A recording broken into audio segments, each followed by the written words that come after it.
Doubt. ഇപ്പം നമ്മൾ 1 month ആയിട്ട് EV യൂസ് ചെയ്തുകൊണ്ടിരിക്കുകയാണ്. ഞങ്ങൾ വിചാരിച്ചു ഞങ്ങൾക്ക് ഉണ്ടായിരുന്ന ഡൗട്ട് 1 മാസം കൊണ്ട് ഞങ്ങൾക്ക് മനസ്സിലായ പോലെ ഒരു വീഡിയോ ആയിട്ട് ചെയ്യാം. ഓക്കെ. എനിക്ക് തീരെ സൗണ്ട് ഇല്ലല്ലോ, അതുകൊണ്ട് എന്തെങ്കിലും ബുദ്ധിമുട്ട് തോന്നിയിട്ടുണ്ടോ? സൗണ്ട് ഇല്ലാത്തതുകൊണ്ട് എനിക്കൊരു ബുദ്ധിമുട്ട് തോന്നിയില്ല. നോർമലി നമ്മൾ ഒരു കാർ ഓടിക്കുമ്പോൾ ആളുകൾ മുമ്പിൽ പോകുന്ന ഒരാൾ ഹെൽമെറ്റ് വെച്ച് പോവുകയാണെങ്കിൽ ആൾ നമ്മുടെ വണ്ടിയുടെ സൗണ്ട് കേൾക്കില്ലല്ലോ. അതേപോലെ ഇപ്പോൾ ഇതിൽ സൈലൻ്റ് ആയി പോകുമ്പോൾ നമ്മൾ ഹോൺ അടിക്കണം. നോർമൽ വണ്ടിയാണെങ്കിലും നമ്മൾ ഹോൺ അടിക്കണം. ഇത് തമ്മിലൊരു ഡിഫറൻസ് എനിക്ക് ഫീൽ ചെയ്തില്ല റണ്ണിങ്ങിൽ. പിന്നെ അതുപോലെ നൈറ്റൊക്കെ നമ്മൾ പെട്ടെന്ന് റിവേഴ്സ് എടുക്കുമ്പോഴോ ബാക്കിൽ ഒരാൾ നിൽക്കണമെങ്കിൽ ചിലപ്പോൾ ആളറിയില്ല ബാക്കിൽ വണ്ടി സ്റ്റാർട്ടാണെന്ന്. അങ്ങനെ ഒരു ഇഷ്യൂ മാത്രമേ ഉള്ളൂ. നമ്മൾ റണ്ണിങ്ങിൽ നമുക്കൊരു പ്രശ്നമില്ല. റണ്ണിങ്ങിൽ ഇപ്പോൾ നോർമൽ വണ്ടി വരുമ്പോൾ നമ്മൾ സൗണ്ട് കേൾക്കുന്നില്ലല്ലോ. പാട്ടൊക്കെ കാറിൽ വെച്ച് പോകണമെങ്കിൽ ബാക്കിൽ വരുന്ന വണ്ടിയിലെ സൗണ്ട് നമ്മൾ കേൾക്കുന്നില്ല. ഹോൺ അടിക്കുകയാണെങ്കിൽ തന്നെ കേൾക്കുള്ളൂ. അതേപോലെ തന്നെയാണ് ഈ വണ്ടി. ഇപ്പോൾ EVയുടെ ചാർജർ വീട്ടിൽ ഇൻസ്റ്റാൾ ചെയ്തല്ലോ, അതിൻ്റെ കോസ്റ്റിനെ പറ്റി പറയും. ചാർജർ നമ്മൾ ഇൻസ്റ്റാൾ ചെയ്തത് ആക്ച്വലി ടാറ്റയുടെ വണ്ടി എടുക്കുമ്പോൾ ഒരു 15 മീറ്റർ ഉള്ളിലാണ് നമ്മുടെ മെയിൻ മീറ്ററും കാർ പോർച്ചിങ്ങിൽ നമുക്ക് ഫ്രീ ഇൻസ്റ്റാളേഷൻ ഉണ്ട്. നമ്മുടെ വീട്ടിലൊരു 5 മീറ്റർ കൂടുതലുണ്ടായിരുന്നു. നമ്മുടെ മെയിൻ മീറ്ററിൽ നിന്നാണ് ഒരു ചാർജിങ് പോയിന്റിന് വയറെടുക്കണം. അപ്പോൾ നമ്മുടെ അവിടെ 20 മീറ്റർ ഉണ്ടായതുകൊണ്ട് എക്സ്ട്രാ 5 മീറ്റേഴ്സിന് ഒരു മീറ്ററിന് ഒരു 295 വെച്ച് വാങ്ങി. ഒരു 1200 rupees എക്സ്ട്രാ വന്നുള്ളൂ. 50 മീറ്ററിനുള്ളിലാണെങ്കിൽ കംപ്ലീറ്റ്ലി ഫ്രീ ആണ്. അവർ വന്ന് ചാർജർ ഇൻസ്റ്റാൾ ചെയ്ത് അത് നല്ലൊരു സ്വിച്ച് ബോർഡ് ലോക്ക് ചെയ്ത് വയ്ക്കാം. ഒരു ബോർഡ് നല്ല ക്വാളിറ്റിയുള്ള മെറ്റീരിയലാണ്. 6mm വയർ അതെല്ലാം അവർ തന്നെ കൊണ്ടുവരും. അത് നല്ല സ്ട്രോങ് വയറാണ്. അങ്ങനെ ഇല്ലിക്കാരല്ലോ അങ്ങനത്തെ പ്രശ്നങ്ങളൊന്നും ഉണ്ടാവില്ല. അത് വേണമെങ്കിൽ മണ്ണിനടി കൂടെ എടുത്ത് കൊണ്ടുവരാം. അങ്ങനത്തെ വയറാണ് അവർ കൊണ്ടുവരുന്നത്. വേണമെങ്കിൽ നമുക്ക് ചമരമ പിടിപ്പിക്കാം. അപ്പോൾ നമ്മുടെ EV ചാർജിങ് സ്റ്റേഷൻസിൻ്റെ അവൈലബിലിറ്റീസ് നമുക്ക് എങ്ങനെ മനസ്സിലാക്കാം? ഇത് എൻ്റെ മനസ്സിലും ആദ്യമുള്ളൊരു ക്വസ്റ്റൻ. ഫസ്റ്റത്തെ ഇതാണ് ഞാൻ പുറത്തുനിന്ന് ചാർജ് ചെയ്യാൻ പോയപ്പോൾ എനിക്കൊരു ബുദ്ധിമുട്ടുണ്ടായിരുന്നു. ഞാൻ കറക്റ്റായ രീതിയിലല്ല ഞാൻ ഗൂഗിളിലൊക്കെ അടിച്ച് നോക്കിയിരുന്നു. അപ്പോൾ എനിക്ക് ഫസ്റ്റ് ഒരു ചാർജിങ് സ്റ്റേഷൻ കിട്ടി, അത് വർക്കായില്ല. അപ്പോൾ ഞാൻ ഫസ്റ്റ് തവണ എനിക്ക് കുറച്ച് ബുദ്ധിമുട്ടുണ്ടായി. പിന്നെ ഞാൻ യൂട്യൂബിലൊക്കെ ഇതേപോലെ നോക്കിയിട്ട് പിന്നെയാണ് പഠിച്ചത്. നമുക്ക് ഒരു ആപ്പുകളുണ്ട് ഇതിൻ്റെ സ്പെസിഫിക്. അപ്പോൾ ഞാനിപ്പോൾ യൂസ് ചെയ്യുന്നത് ചാർജ് മോഡ് എന്ന് പറഞ്ഞൊരു ആപ്പാണ്. ആ ആപ്പിൽ നമ്മൾ പറഞ്ഞു കഴിഞ്ഞാൽ നമ്മൾ നിൽക്കുന്ന ലൊക്കേഷൻ്റെ അടുത്തുള്ള നിയർ ബൈ ചാർജിങ് സ്റ്റേഷനൊക്കെ അതിൽ കാട്ടും. അപ്പോൾ നമുക്ക് ഈസി ആയിട്ട് നമ്മുടെ പ്ലാൻ ചെയ്യാം ചാർജിങ്. അതിൽ തന്നെ പിന്നെ ഒരു EV റൂട്ട് എന്ന് പറഞ്ഞ ഓപ്ഷൻ ഉണ്ട്. അതിൽ നമുക്ക് നമ്മുടെ കറണ്ട് ലൊക്കേഷനിൽ കാട്ടും. അവിടെ നമ്മൾ എവിടേക്കാണ് ട്രാവൽ ചെയ്യുന്നത് അതിട്ട് കഴിഞ്ഞാൽ ആ റൂട്ട് മാപ്പിൽ വരും. ആ റൂട്ടുള്ള ചാർജിങ് സ്റ്റേഷനൊക്കെ മാപ്പിൽ കാട്ടും. അപ്പോൾ നമുക്ക് ഈസിയാണ്. അപ്പോൾ നമ്മുടെ അവൈലബിൾ ആയിട്ടുള്ള ചാർജും ഈ EV റൂട്ടിലെ കാണുന്ന ഡിസ്റ്റൻസും കൂടി കമ്പയർ ചെയ്താൽ നമുക്ക് ഈസി ആയിട്ട് ഇത് പ്ലാൻ ചെയ്യാൻ പറ്റും. നമുക്ക് 160 ഒക്കെ കിട്ടണ്ടെന്ന് പറയുന്നുണ്ടല്ലോ. ഇപ്പോൾ പെട്ടെന്ന് അപ്രതീക്ഷിതമായിട്ട് ട്രാഫിക് ബ്ലോക്ക് ഒക്കെ വന്നു കഴിഞ്ഞാൽ അത് ചാർജ് പെട്ടെന്ന് ഇറങ്ങി പോകണമായിട്ട് തോന്നുന്നുണ്ടോ? ചാർജ് ആക്ച്വലി ട്രാഫിക് ബ്ലോക്ക് ഒക്കെ വരുമ്പോൾ നമുക്ക് ഒരു ഓപ്ഷൻ ഉണ്ട് കേട്ടോ. Battery regeneration button. നമുക്ക് നല്ല ബ്ലോക്കിലാണെങ്കിൽ ഇത് 2 പ്രാവശ്യം ക്ലിക്ക് ചെയ്താൽ 3 എന്ന് പറഞ്ഞ് കിടക്കും. ഇവിടെ 1 2 3 കണ്ടോ.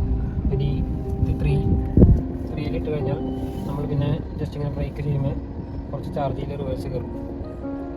അപ്പം അങ്ങനെ കുറച്ച് ചാർജ് റിട്ടേൺ വരുന്നതുകൊണ്ട് നമുക്ക് ആ ട്രാഫിക് ബ്ലോക്കിൻ്റെ ബുദ്ധിമുട്ടുകൾ മാറും.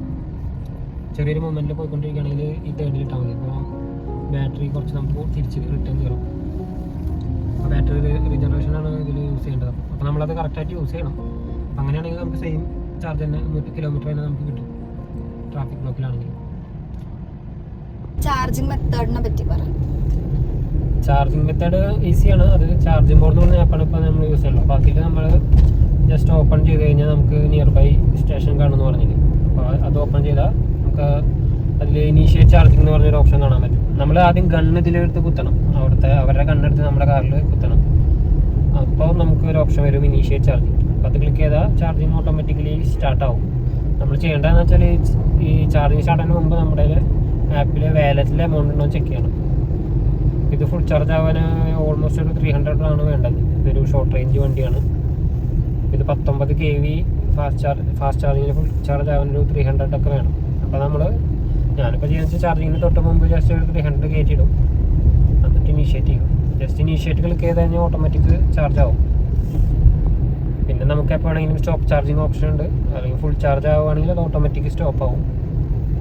അപ്പോൾ നമുക്കിത് ചാർജ് ചെയ്യാൻ കുത്തിയിട്ടിട്ട് വേണമെങ്കിൽ കാറിലിരിക്കാം. അല്ലെങ്കിൽ ഏതെങ്കിലും നിയർ ബൈ വല്ല ടീ ഷോപ്പോ ഒക്കെ ഉണ്ടെങ്കിൽ അവിടെ പോവാം. നമുക്ക് ഇത് ആപ്പിൽ കാണാം ഇതിൻ്റെ സ്റ്റാറ്റസ്. അപ്പോൾ നമുക്കിത് കാറിൻ്റെ അടുത്ത് നിൽക്കണമെന്നൊന്നുമില്ല. നമുക്കിത് വേണമെങ്കിൽ കുത്തിയിട്ടിട്ട് അടുത്തുള്ള എവിടേക്കെങ്കിലൊക്കെ പോവാം. നമുക്ക് മൊബൈലിൽ ഇതിൻ്റെ സ്റ്റാറ്റസ് നോക്കിയാൽ മതിയല്ലോ. ഇത് വേറെ ആർക്കും ഇത് ഊരാനും പറ്റില്ല. നമുക്ക് ഇതിൽ സ്റ്റോപ്പ് ചെയ്താലാണ് ആ ഗണ്ണ് അവിടെ നിന്ന് വേറെ ആൾക്ക് റിമൂവ് ചെയ്യാൻ പറ്റും. അപ്പോൾ നമ്മൾ കാറ് വേറെ ആരെങ്കിലും വന്ന് സ്റ്റോപ്പ് ചെയ്യുമെന്നൊന്നും പേടിക്കേണ്ട ആവശ്യമില്ല. ചാർജിങ് അവിടെ നടന്നോളും. വല്ല ടൗണിലൊക്കെ ചാർജ് ചെയ്യാൻ അപ്പം നല്ലത്. അപ്പോൾ നമുക്ക് ഇത് കുത്തിയിട്ട് ആ ഒരു അരമണിക്കൂർ വേണമെങ്കിൽ എന്തെങ്കിലും ഷോപ്പിങ്ങോ എന്തെങ്കിലും ചായ കുടിക്കുക റിലാക്സ് ചെയ്യാൻ വേണ്ടി യൂസ് ചെയ്യും. ഫാസ്റ്റ് ചാർജിങ്ങും നോർമൽ ചാർജിങ്ങും തമ്മിലുള്ള വ്യത്യാസം എന്താ? ഫാസ്റ്റ് ചാർജിങ് നോർമൽ ചാർജിങ് എന്ന് പറഞ്ഞാൽ നമ്മൾ നോർമൽ ചാർജിങ് എന്ന് പറഞ്ഞാൽ നമ്മുടെ വീട്ടിലൊക്കെ സ്ലോ ചാർജ്. ഈ സ്ലോ ചാർജ് ചെയ്യാൻ ഏകദേശം ഒരു 8-9 മണിക്കൂർ എടുക്കും 0 to 100% ആവാൻ. ഇപ്പോൾ നമ്മുടെ ഒരു 50% ചാർജൊക്കെ ഉണ്ട് വീട്ടിൽ. അപ്പോൾ നമ്മൾ രാത്രി കുത്തിയിടാണെങ്കിൽ അതൊരു 4 മണിക്കൂറൊക്കെ കഴിയും. അപ്പോൾ നമ്മുടെ വർക്ക് സ്റ്റേഷനിലൊക്കെ നോർമൽ ചാർജസ് ആയിരിക്കും, സ്ലോ ചാർജ് ആയിരിക്കും. ഈ കാറിന് എപ്പോഴും സ്ലോ ചാർജാണ് നല്ലത് സജസ്റ്റ് ചെയ്യുന്നത്. ഫാസ്റ്റ് ചാർജിങ് എന്തെങ്കിലും അർജൻറ്റ് ട്രാവൽ ചെയ്യുമ്പോൾ മാത്രമാണ് അവർ സജസ്റ്റ് ചെയ്യുന്നത്. സ്ഥിരമായിട്ട് ഫാസ്റ്റ് ചാർജ് ചെയ്യാൻ പാടില്ല എന്ന് പറഞ്ഞത് ബാറ്ററി ലൈഫ് കിട്ടണമെങ്കിൽ സ്ലോ ചാർജാണ് എപ്പോഴും നല്ലത്. ഫാസ്റ്റ് ചാർജ് എന്ന് പറഞ്ഞാൽ നമുക്കൊരു അരമണിക്കൂറിലൊക്കെ ചാർജ് ആകുമ്പോൾ ഒരു 60 kV വാട്ട് അങ്ങനെ പുഷ് ചെയ്ത് കയറ്റണം ഈ ബാറ്ററിക്ക്. അത് നമുക്കൊരു 0 to 100 ആവാൻ ഒരു 50 minutes എടുക്കും.